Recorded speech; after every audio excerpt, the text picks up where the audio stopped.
We in this weary world are about to receive hope and joy, and we need it. We know we need it.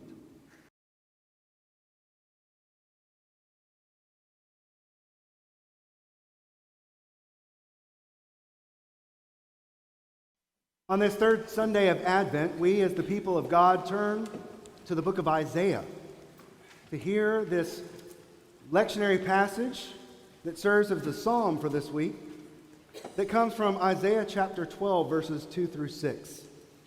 It's printed for your convenience in your bulletin. You can follow along in your pew Bible or on your smartphone or other device as well. I invite you to hear these words of trust and of hope in a weary time. Surely God is my salvation, I will trust, and will not be afraid. For the Lord God is my strength and my might. He has become my salvation. With joy you will draw from the wells of salvation, and you will say in that day, give thanks to the Lord, call on his name, make known his deeds among the nations, proclaim that his name is exalted. Sing praises to the Lord, for he has done gloriously. Let this be known in all the earth. Shout aloud and sing for joy, O royal Zion, for great in your midst is the Holy One of Israel. This is the word of God for us, the people of God. Thanks be to God. Let us pray. Now, O Lord, take my lips and speak through them. Take our minds and think through them. Take our hearts and set them on fire with love for you. It was a snowy Christmas Eve somewhere up north. You know, the place where there used to snow, where a couple of inches of snow and ice up there might not be called snowmageddon. And yet here, it just freezes up everything. Now, we have a lot more hills than they do, I think. Because you may have been stuck on the interstate or in an office. I was stuck in my daughter's school. We couldn't get down because we were in Vestavia, and there were those big hills on either side, and I was a little bit afraid to take my Ford Fusion down those hills. And so you remember what it was like being isolated. Well, I was isolated with all these young people and these wonderful teachers who they were amazing. They took care of those children like they were their own family. But we were in the chapel. We were in the chapel of this school. It's in a church. And much like our sanctuary, which is controlled, the heat and the air is controlled by a computer system, apparently this church's was as well. And it was scheduled to turn off the heat probably around 10 o'clock, 11 o'clock at night. So here we are in the chapel, sleeping on the pews, and the heat goes off. And so these wonderful teachers bring out these blankets, and I'm thinking, thank you, Jesus.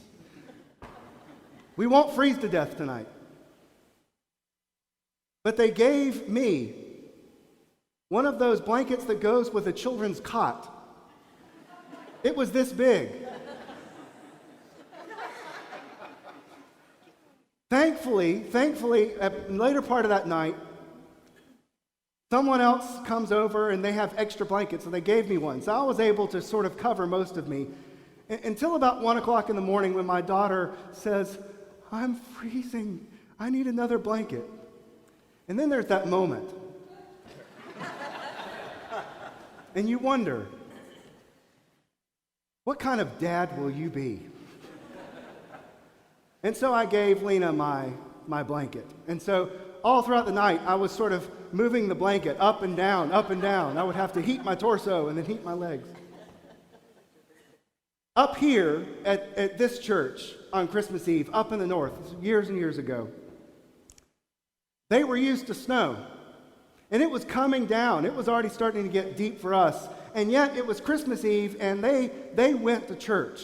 They were all there in church. Everything was going well. It was a smaller church than we have. Everything was just going well. Everybody was joyful. It's Christmas Eve. You've got to be joyful on Christmas Eve, right?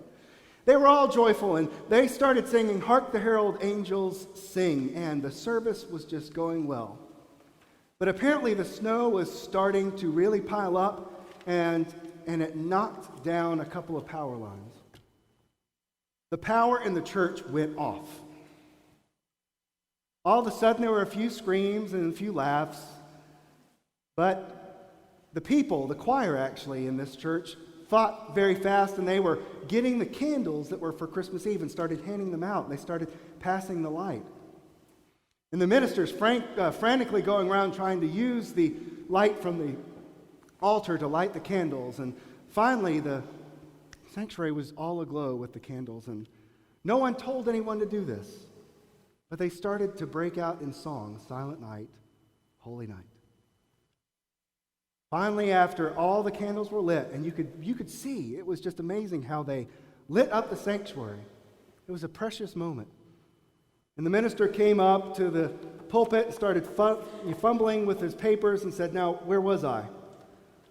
And someone from the back of the sanctuary shouted, "Right at the end."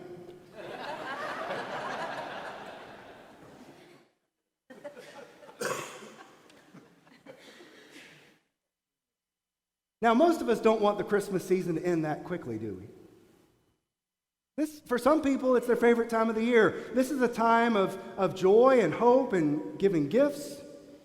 We're so anxious for Christmas that we start listening to Christmas music well before Thanksgiving.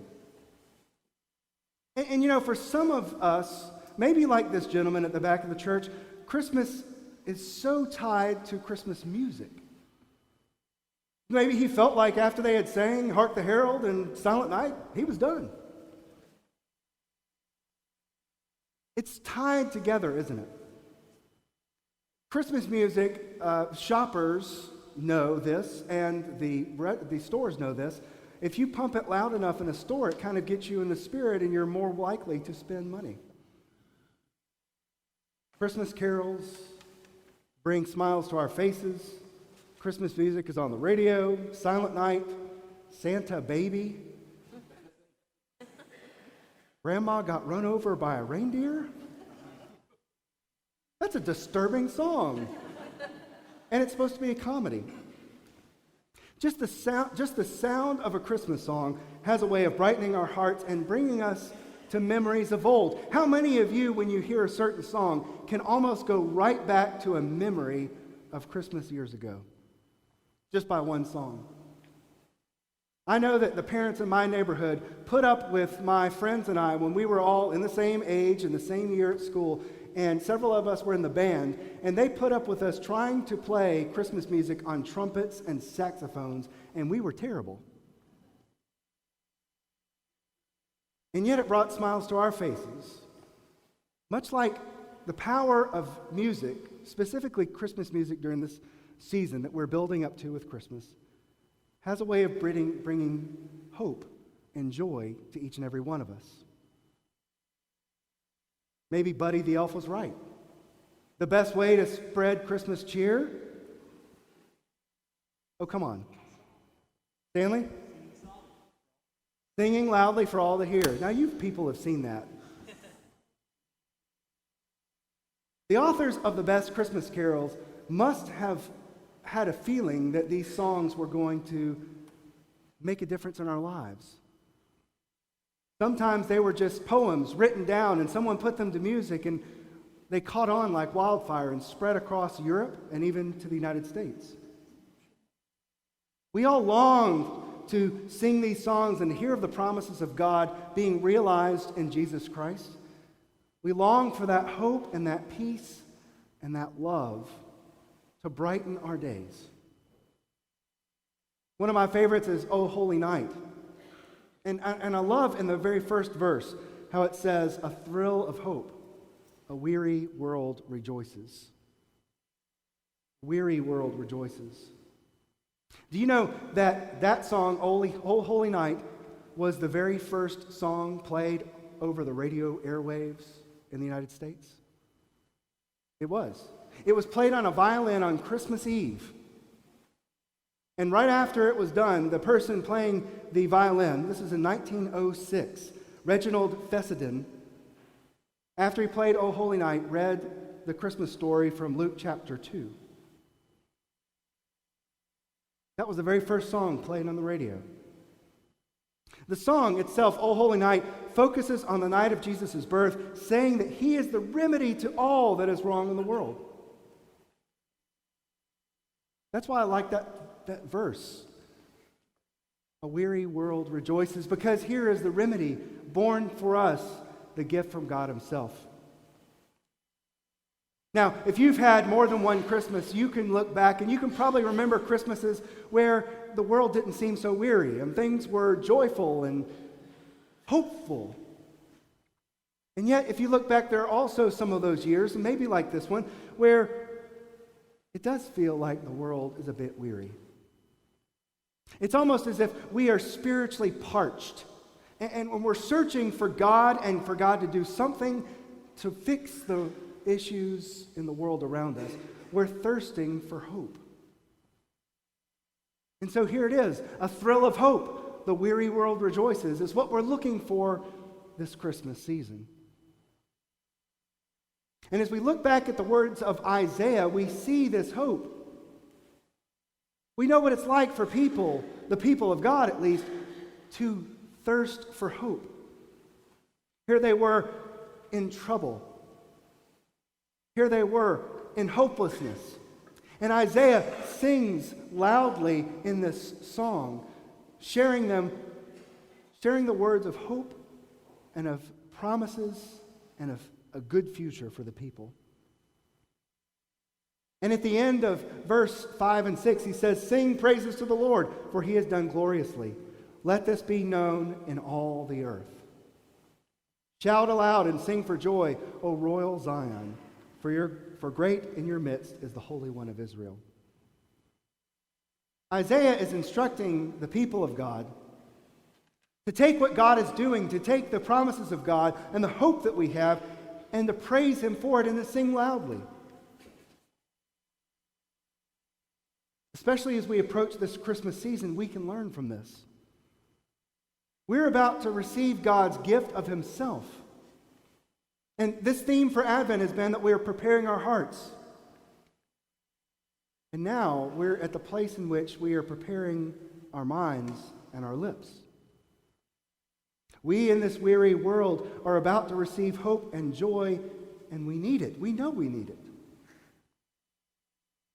And yet, when it arrives, will we be ready to sing and shout for joy? When we gather together for Christmas Eve, will we be so moved by God's goodness and faithfulness that we belt out our songs no matter what the neighbors on the right and the left think about us? Will we be ready to thank God and to sing his praises?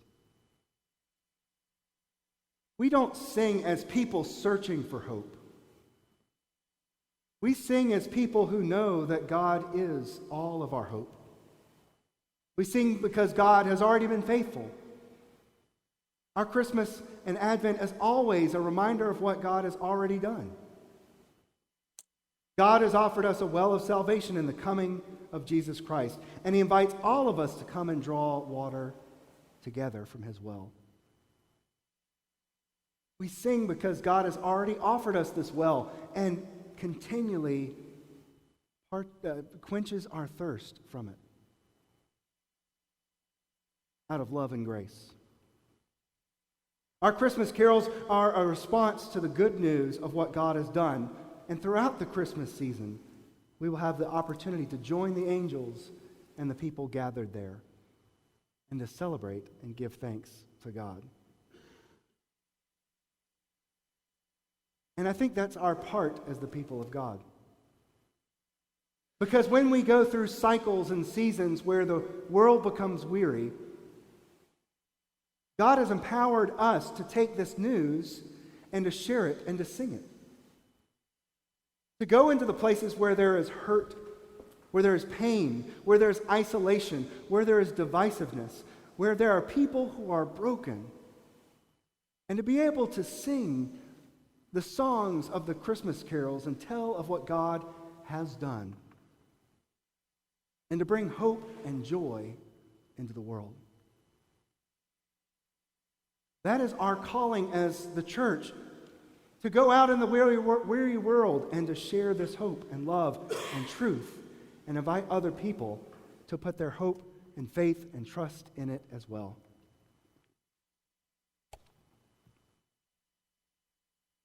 And so the question I have for all of us today, given that the Christmas songs and Christmas carols and Christmas season bring so much joy to us, hopefully, the question for us as Christians is, what are we putting out into the world? What are we putting out into the weary world? Are we putting out joy and good news and hope? Is that what we're shouting to the world? Are we giving in to the fear and cynicism? The Christmas carols remind us so wonderfully that amidst the broken, weary world, the world that was far apart from God because of sin, here in the midst of that, God came to us, Emmanuel, God with us. That is our hope. That's the reason we can have joy in the midst of the weariness. Are we the ones putting out joy and hope in the world? Because I think you'll agree we need it, don't we? Let's not just sing those songs and sing those praises and tell that story here in this church. Let's take it out into the world. Let us pray. Oh God, fill us with your Holy Spirit, that we may be less of what we used to be, and that we may become more of what you want us to be. Teach us to sing your praises and to take your joy to all the world. Amen.